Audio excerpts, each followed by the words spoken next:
some encouraging news today when it comes to children and COVID-19. Medical reporter Liz Bonis shares it, and it comes from the CDC as it releases new case numbers on pneumonia. Hey everybody, hello to you. Most people who get COVID-19 have mild symptoms, which may include a fever or shortness of breath. But some do get severe pneumonia in both lungs, which of course can have serious consequences. But if you take a look at the latest CDC numbers, total deaths from all causes since February are on the left.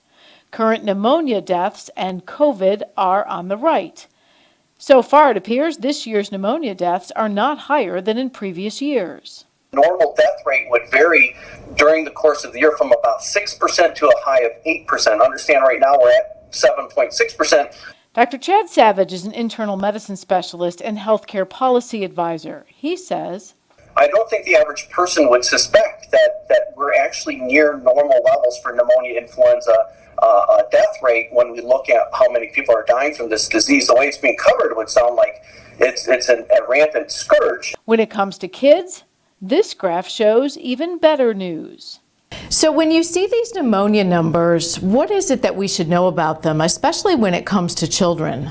When you looked at those under age 17, what you actually see is that for children who have died since the initiation of the pandemic, there's only 1 in 200 chance that that child would have died from COVID, which is obviously every death, especially in a child, is an absolute tragedy.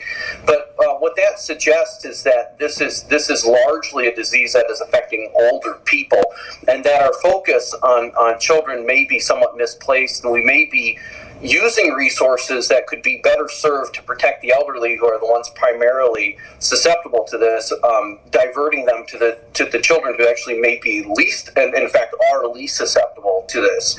Now, since it's likely that until we have a vaccine, we will be managing COVID-19, information like this critical on the path forward. I'm medical reporter Liz Bonis. We'll throw it back to you.